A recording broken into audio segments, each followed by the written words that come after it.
Good afternoon. I'm now giving a very detailed response to just our Section 1 class 804 on your fifth. You talked about multiculturalism and issues in your school. This is a brilliant discussion. I would recommend all of you go through and take time to read these as a group. This is better than a textbook anyone could order, because you're giving information that shows lots of interesting things going on. First of all, it shows that society and schools are really in flux. I'm thinking about some issues are not brought up in schools at all, kept under the rug, however you want to call it. Other issues are coming out because they're relevant. Some issues are suppressed because certain groups of parents don't want to hear it, or you live in a very conservative or theoretically in a very liberal area that may not want to hear something from another side. I do have to say one thing at the outset. I know we've been taught in civics, at least when it was taught, that there are multiple opinions that are legitimate and there are different ways to approach an issue. And I think that still is in play, but sometimes behaviors that are extremely what I would call bullying or intimidating are not protected as some kind of free speech. Yelling at kids, build that wall outside an ESL class is not just their opinion. So there are definite rights and wrongs here. There's certainly a real clash between cultures, between rural and urban. I really enjoyed Michiko's talk about Japan, and I just want to get into that just because it struck me that they have what I wrote this down as the hikikomori, or kids that stay at home and don't go to school. And in Japan, you have to go to school, and then they literally try to get them to go to school, and they won't go to school.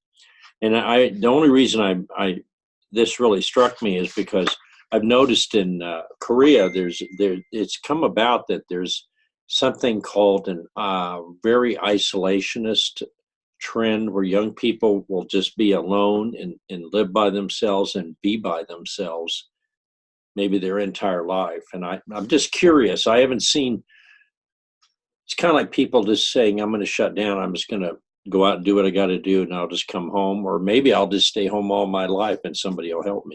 But I think that's interesting because some cultures that's something I haven't seen in the United States, but maybe there is something to that. But anyhow, that was in Japan. And I know some of that is in Korea too, at least the isolationist culture. But I want to thank her for that view, because a lot of us don't see that. Remarkable thing. Well, obviously, sexual orientation, transgender, gay, or even cross-dressing, however that's defined, those are issues that are coming to the forefront, even in elementary schools, but not always being permitted to be openly discussed. And then you have some schools where the teachers have taken it upon themselves to provide support for students, where the administration is not, but the teachers are doing that. And I forgot who said that, but it was so interesting. I thought it was Megan, but she mentioned that, and Brittany mentioned that. Some of the teachers who understand the issues because they're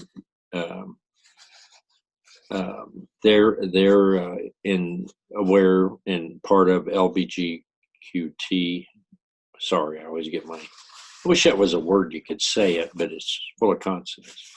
But anyhow, teachers take the lead. So I'm really keen on the idea of advocacy, and I see that in this class, we talk multicultural, but we're not just talking about, it's interesting that people speak different languages and they have different customs. But we're seeing a new civilization or cultures being created right in front of us in the schools. Some of them are letting things out, and some of them are keeping it back, keeping a lid on it. And it's really interesting to read this. I love this discussion. In fact, I'm doing each discussion in a video separately because they're just so good. All right, so we know that sexual orientation is obviously an issue that's out. But as I think Katie mentioned, that some people get upset about watching CNN for news on information because people have been, in my opinion, have been totally propagandized to believe that CNN lies and you should only watch Fox News. I can imagine what would happen in some schools if you only showed Fox News. Again, we're talking divisions, all right?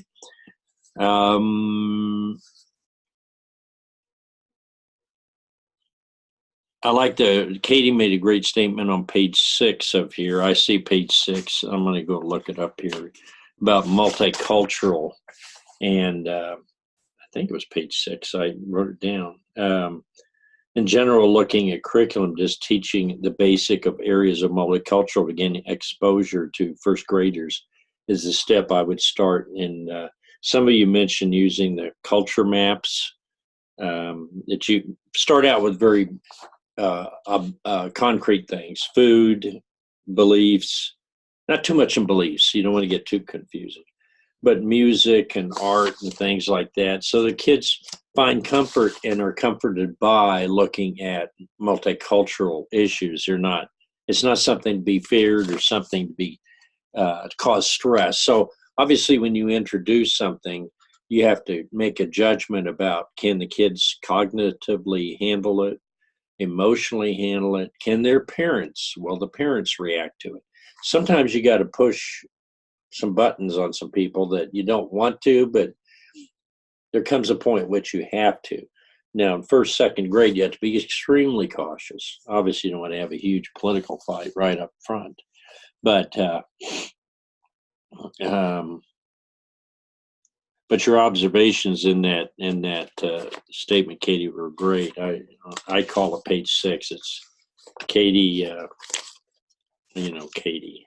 I hate to pronounce everybody's last name. Katie Sturwogley. I really like that. There's several in here I'm going to cite, by the way.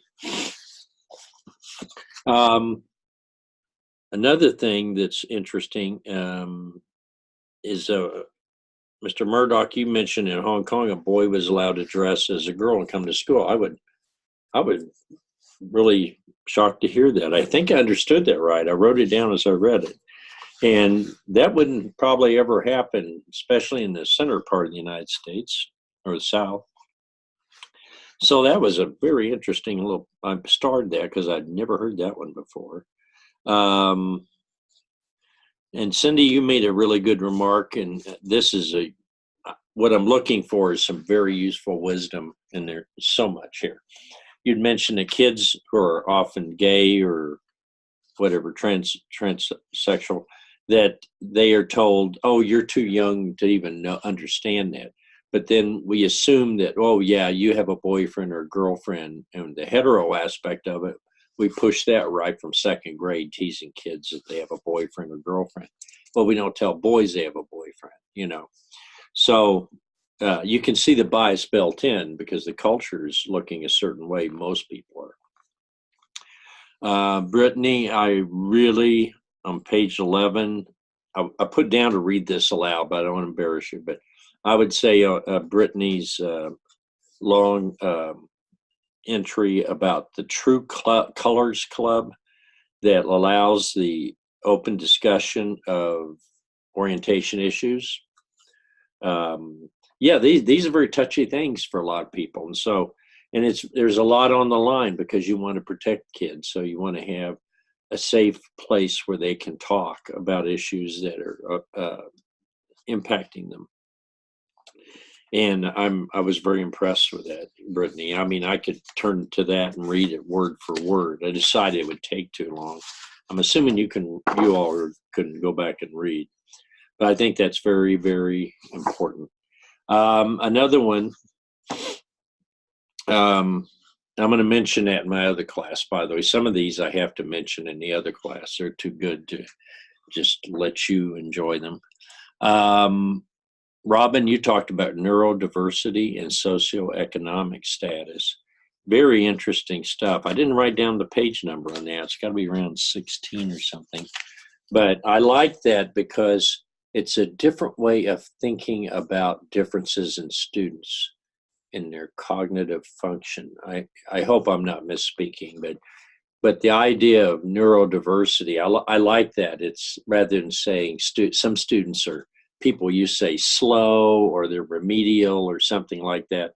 You try to address it with a neutral term and adjust to people, because I feel it's that way. And I think this is a huge concept, is the words we use put labels on people. And so we don't want to use those old terms. You remember there were terms in special education way back 100 years ago. Words like moron was technically an actual evaluation or diagnosis, and you say so-and-so at this level is a moron. Well, if you watch Three Stooges, you know they use all these terms on each other. And so it's an insult. So the words have to be changed. They have to be something neutral. And a lot of times people get upset and talk about being politically correct, but the fact is that you can't use terms that hurt people in the name of trying to help people, especially. So labeling them in some way. Same thing happened in LGBTQ words that were used in the past. Some of them were embraced and some were not embraced. You know, the word gay changed and it has a different meaning now. You don't use gay like they used 50, 80 years ago, although it was used in that way, but probably not very often. It was an assumption that was a neutral word, that he's a happy person, or they are happy people, they're gay, their hearts are full of gaiety or something. So language and labeling is so huge. So I appreciate Robin with your part in socioeconomic status talking about that. And I think that's Dutch, if I remember right. I read a really interesting article, by the way, I thought it was the New York Times or The Economist, but it was talking about Scandinavian countries. And one of the big issues there, which I didn't know about, is that you do not brag about how much money you have or your wealth. You don't openly do a Kim Kardashian, let's say, or Donald Trump, or any of these people that wear gold chains and they try to say, look, I have a lot of money, talk about my cars. That in certain countries, that is just verboten, it's forbidden. You don't do that. That is completely inappropriate. It's okay to be wealthy, but to somehow hold it over other people. And I was thinking, boy, how civilized those countries are. But there's some really nice articles. They had Finland, Scandinavia, Denmark, Norway. It was great, just a whole different culture, Nordic culture. And I could see it in Nebraska a little bit, because the idea of being humble and not bragging about yourself is often a trait attributed to people from Nebraska. Interesting, because that isn't always a trait that I give to Texans. Sorry, I have to say that. In Oklahoma and Texas, people want you to know if they have money. Okay. So I just think that's interesting. Yeah, it's a state thing, but I think, well, there are a lot of Germans and Swedes and northern Scandinavian types that went to Nebraska and the Dakotas. And being loud and brassy about yourself is not considered appropriate. I thought it was interesting, Katie, you mentioned they had a creationist museum that came to visit. Now, that's an area where I would totally disagree with you. But I realize we get into the sticky, and this happens with a lot of these issues, the religious stance on certain issues that are considered controversial. At least for some people, they're controversial. This is a really tough thing. If you're in a community that, whether it's creationism or attitudes about even if it's connected somewhat with politics or something, but attitudes about nationalism or standing up for your country, and there's certain things you don't do. And, somebody mentioned, I don't know, was it this class? Maybe it was another class. Somebody mentioned about talking about their kids not playing football, and they were real young still. And people got very upset. Like, how can you be in a small town and talk about not participating in sports? That's un-Nebraskan or something. Really interesting. So there are all kinds of little rules for communities, and they vary from community to community. They can be very distinct for one place, or they can be kind of a generalized regional thing, just like an accent, or just like words we use, or just like churches that people go to, and they assume everybody goes and believes the same way. When you come along and say, "Oh, I don't believe that," I could shock you. And if I were to tell you about my religious beliefs or lack thereof, whatever, I'm sure somebody would say, "Well, that's terrible," or "I agree. I think that's," that's why religion, we tend to want to keep that in politics out of discussion. But the fact is, it makes life very interesting to discuss about these things: philosophy, religion, sexual issues. I mean, that stuff is what people talk about. But you don't want to explode landmines all over the place while you're stumbling around trying to discuss it. I feel comfortable enough to be on YouTube talking to you, but I always measure what I say, because I'm not going to come out and condemn something, or, other than say build the wall and you people need to leave, I'm going to condemn that. But my goal is not to indoctrinate you. My goal is to get you to think. This discussion stuff is great. I am seeing diversity, intellectual sensitivity, compassion, and earnestness or honesty about what you think. You've got a really good, I'm so pleased. This is, don't tell the other guys, but this is my most brilliant class ever. So, now some other things that came up. I think I mentioned, yeah.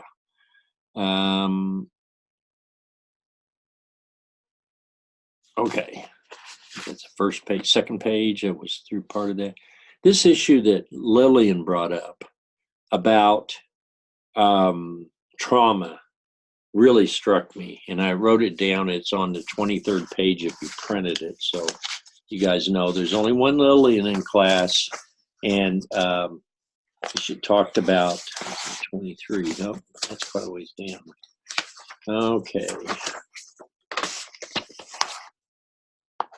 Eventually I'll get to it. It has to be right here. About there. Okay, that's it.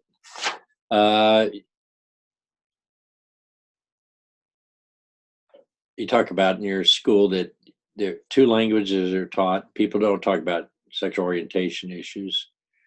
But you brought up something very subtle that I don't think people, I think you're aware of it, but you said they do not understand. Many students do not leave the county until they're older. Now, that wouldn't be a statement you'd hear from an urban area, but they do not realize or understand the concepts, I'd say, outside, how it is outside our county. As teachers, we want them to shoot for the moon. You want them to go out and take on the world, make it their oyster or something. But people have this conflict, because I got 3 kids now. 2 of them live in Kearney, and 1 lives with me, but he's probably going to leave again. And I want them to go out and explore the world, but I want them to be around too. You love to have all your kids and grandkids right around you. That's that tendency. I feel that. And the same thing, a lot of people in their towns, they're worried about their little towns. They don't want their kids they don't want a brain drain or a job drain. They don't want their kids to leave. And so some of you in small towns, you encourage the kids to go out and do all these wonderful things, but there's kind of a sadness in it, I just want to acknowledge that. I think that's important, because you do it with your own kids. Another one is the issue of trauma. Now, we're actually having a little trauma workshop, not a workshop, but a person presenting to us from Lincoln. And I had not really thought about trauma except in terms of my own ESL kids.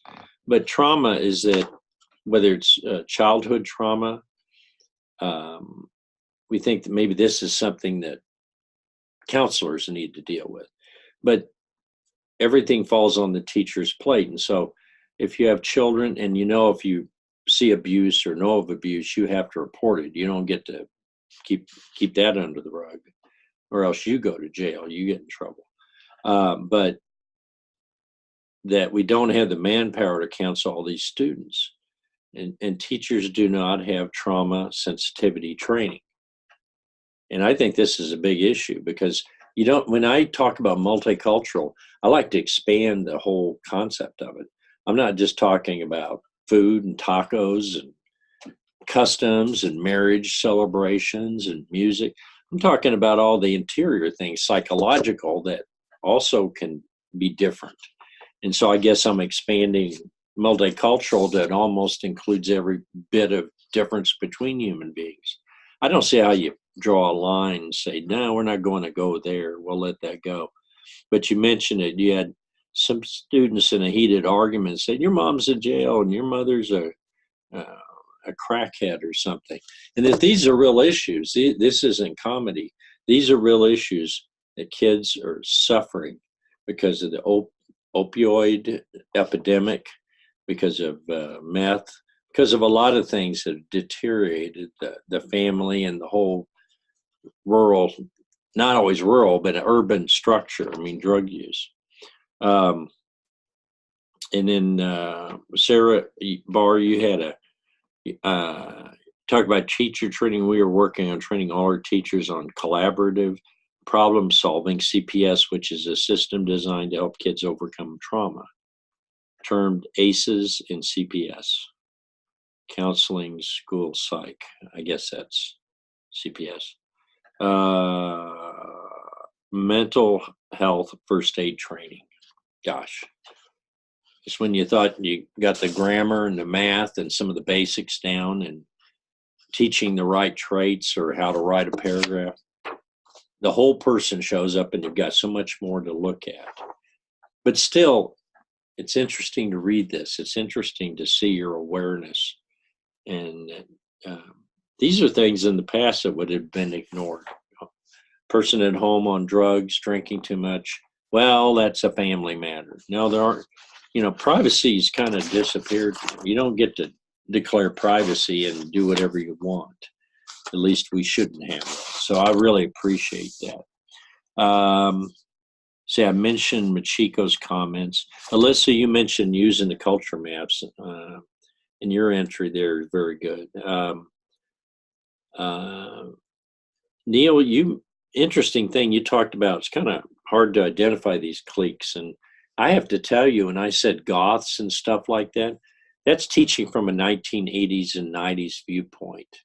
I think these things change enough that we have to, whatever the cliques are, however you say the word, cliques, whatever the groups are, and some of them are easier when they're farm kids and rancher kids versus small town kids, and maybe the small town kids are poor and stuff. And those rich farmers and ranchers, some of them are, my dad was a farmer. We were poor farmers, but I had a cousin that was a rich farmer. I think he was in debt, but he owned a lot of land.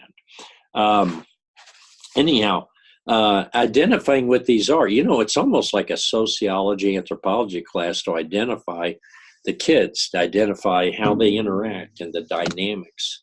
Now, it's not just school counseling anymore.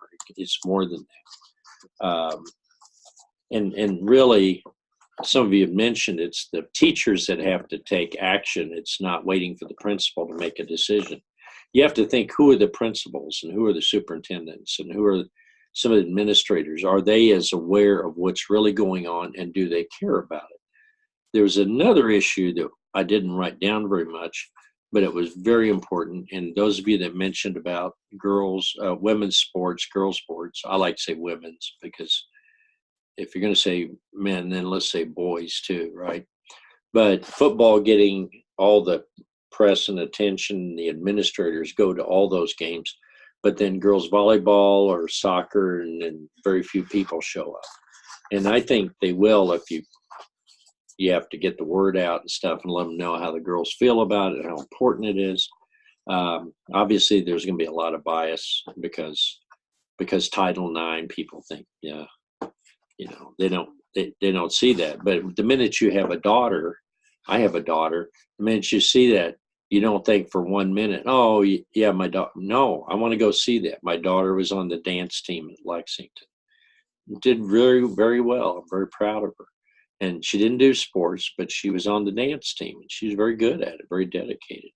So we got to go to the state dance championships. They didn't do very well, but it didn't matter. We were there to support. But gender equity, there's a big, big issue. And you also mentioned in here, I didn't write it down, but about people not listening to females giving their input on what should be done in the schools. So I just want to give that shout out because I've seen it.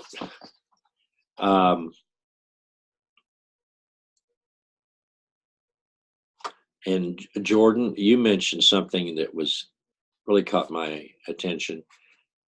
You talked about students are going to be needing more support. And what I was thinking is that all these issues, whether you think of them as like eggs hatching and the issue comes out and there's the issue, it's running around.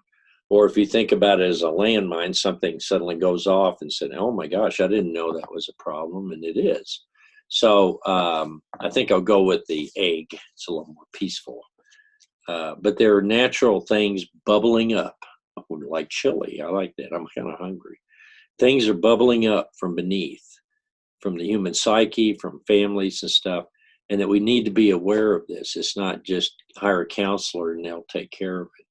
Or some people, my friend over in Lincoln's very upset when they hire police in the schools, and they believe that sometimes when you hire police, they're not really with the program. They're more like just cops in the school that see things as enforcing the law, and maybe they have to take people out and arrest them. We've read some extreme stories of people putting 6-year-olds in cuffs, and that blew up. But then again, that's on the news media, and even if that story's true, which it probably was, it was there, it doesn't mean it's happening everywhere. Problem with the media and internet and Facebook is you see these weird stories come up, but that's not typical. That would be like saying somebody got hit by a lightning bolt when he was saluting the flag. So people decide, oh, we shouldn't go out by the flagpole and salute the flag, we may be killed. So that's a false logic there. So what you want to look at, though, is what people say and what are likely things that are coming up that there's real substance there. And you certainly, in this group, in this discussion, you have a great handle on that. So I hope I gave you a good feedback for this. Obviously, if I wrote what I said, I'd be here for 2 days. And I'm going to go do my other class, and I'm going to mention a couple of these in that class. Hope you don't mind.